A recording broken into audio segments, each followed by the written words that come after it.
Telangana BC బిడ్డలను రేవంత్ సర్కారు మళ్లీ మోసం చేసింది. రిజర్వేషన్లు 50% దాటకుండా సుప్రీంకోర్టు పరిమితి ఉన్నదని తెలిసినా 42% బీసీ బిల్లు పేరుతో రేవంత్ సర్కార్ డ్రామాలాడింది. రాజ్యాంగ సవరణ లేకుండా అసెంబ్లీ తీర్మానంతో కోటా రాదని విపక్షాలు బీసీ విద్యావంతులు మొత్తుకుంటున్నా వినకుండా ఎన్నికల నోటిఫికేషన్ దాకా తెచ్చి చివరకు కోర్టు ముందు చేతులెత్తేసింది.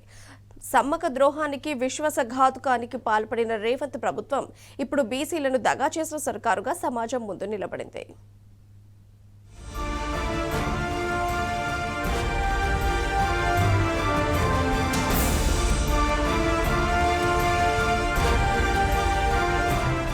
రిజర్వేషన్లు 50% దాటకుండా సుప్రీంకోర్టు పరిమితి ఉందని తెలుసు. అనేక రాష్ట్రాలు చేతులు కాల్చుకున్నాయని తెలుసు. కేంద్రం వద్ద బిల్లు క్లియర్ కాదని తెలుసు. సుప్రీంకోర్టు తన తీర్పుకు తానే వ్యతిరేకంగా నిర్ణయం తీసుకోదని తెలుసు. అయినా 42% బీసీ బిల్లు పేరుతో రేవంత్ సర్కార్ డ్రామాలాడింది. అసెంబ్లీ తీర్మానం చేసి పంపిన బిల్లులను కేంద్రం 9వ షెడ్యూల్లో చేర్చకుండానే రాష్ట్ర ప్రభుత్వం జీవో 9 ఇచ్చింది. కేంద్రంలో అధికారంలో ఉన్న బీజేపీ ప్రమేయం లేకుండా పార్లమెంటులో బిల్లులకు ఆమోదం అసాధ్యమని తెలుసు. అయినా కాంగ్రెస్ ప్రభుత్వం బీసీని మోసం చేస్తూ వచ్చింది. దాదాపు 14 నెలలుగా రిజర్వేషన్ల పెంపు మీద డ్రామాలు ఆడుతూ వచ్చింది. 42% బీసీ రిజర్వేషన్లపై ప్రభుత్వం చెంప చెల్లుమనిపించేలా హైకోర్టు మధ్యంతర ఉత్తర్వులు ఇచ్చినా కాంగ్రెస్ ప్రభుత్వానికి బుద్ధి రాలేదు.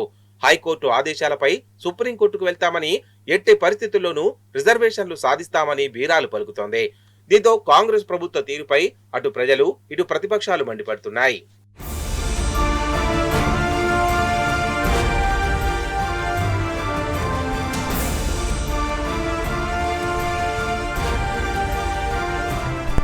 విద్య, ఉద్యోగ నియామకాల్లో, స్థానిక సంస్థల ఎన్నికల్లో 42% రిజర్వేషన్లు కల్పిస్తూ ప్రభుత్వం మార్చిలో జరిగిన అసెంబ్లీ సమావేశాల్లో 2 వేర్వేరు బిల్లులను ప్రవేశపెట్టింది. బిల్లులను గవర్నర్ కు పంపగా గవర్నర్ వాటిని ఆమోదించకుండానే కేంద్ర ప్రభుత్వానికి పంపించారు. ప్రస్తుతం 2 బిల్లులు కేంద్రం వద్ద పెండింగ్ లో ఉన్నాయి. ఢిల్లీలో ధర్నా డ్రామా మినహాయించి పార్లమెంటులో బిల్లుల ఆమోదం కోసం రేవంత్ రెడ్డి ప్రభుత్వం ఒక్క ప్రయత్నం కూడా చేయలేదు. 54 సార్లు ఢిల్లీ చుట్టూ చక్కర్లు కొట్టిన రేవంత్ కనీసం ఒక్కసారైనా ప్రధాని మోదీని, ఇతర మంత్రులను కలిసి బీసీ రిజర్వేషన్ల బిల్లులు ఆమోదించిండని ఒక్కసారైనా కోరలేదు. బిల్లుల కోసం రాష్ట్రపతిని కలిసే ప్రయత్నమే చేయలేదు. కనీసం ఇండియా కూటమి నేతల ద్వారా పార్లమెంటు సమావేశాల్లో 42% రిజర్వేషన్లపై ప్రశ్నించలేదు. అసెంబ్లీలో బిల్లులు ఆమోదించి చేతులు దులుపుకున్నారని, రాష్ట్రం పంపిన బిల్లులను కేంద్రం ఆమోదించి 9వ షెడ్యూల్లో చేర్చేలా ఒక్క ప్రయత్నం కూడా చేయలేదని బీసీ సంఘాలు మండిపడుతున్నాయి.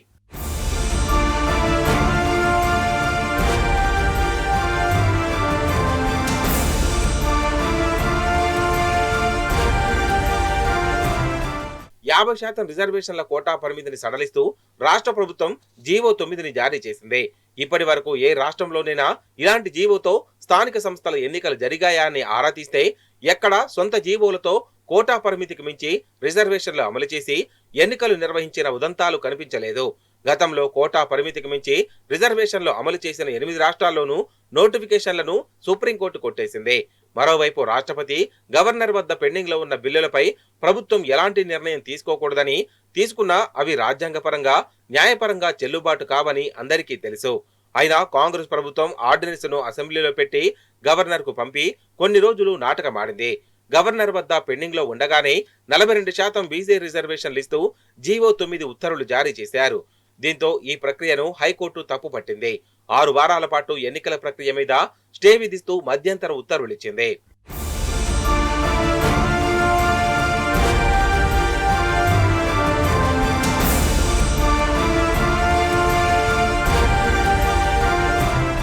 సీఎం రేవంత్ రెడ్డికి బీసీల మీద గౌరవం, అభిమానం ఉంటే చేతిలో ఉన్న పదవులు ఎందుకు కేటాయించలేదన్న ప్రశ్నలు తలెత్తుతున్నాయి.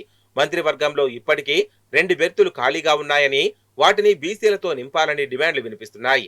72 ఉమ్మడి ప్రత్యేక రాష్ట్ర చరిత్రలో మొదటిసారిగా బుర్రా వెంకటేశం గౌడ్ అనే బీసీ ఐఏఎస్ అధికారికి చీఫ్ సెక్రటరీ అయ్యే అవకాశం వచ్చిందని, కానీ ఆయనను సర్వీస్ నుంచి ఎందుకు తప్పించారని బీసీలు ప్రశ్నిస్తున్నారు. ఇటీవలే 6గురిని ఐఆర్టీ కమిషనర్లుగా నియమించిన రేవంత్ రెడ్డి ఒక్క బీసీకి కూడా అవకాశం ఎందుకు ఇవ్వలేదని నిలదీస్తున్నారు. ఇవే కాదని ప్రభుత్వంలోని కీలక పదవులు, నామినేటెడ్ పదవుల్లో బీసీలకు అవకాశం ఇవ్వలేదని అంటున్నారు. కీలక పోస్టుల్లో అగ్రకుల నేతలకే అవకాశం ఇచ్చారని చెబుతున్నారు. కీలకమైన పదవులు ఇవ్వకుండా తాంబూలాలిత్యం తన్నుకు చావండన్నట్టు పేరుకే 42% రిజర్వేషన్లు కల్పించారని మండిపడుతున్నారు. ఒకవేళ సీఎంకు నిజంగానే బీసీలపై ప్రేమ ఉంటే రాజ్యాంగపరమైన చిక్కులు, న్యాయపరమైన ఇబ్బందులు ఉన్న స్థానిక సంస్థల ఎన్నికలను పట్టుకొని సాగదీయడం కంటే పెద్ద పదవులను బీసీలకు ఇవ్వాలని డిమాండ్ చేస్తున్నారు.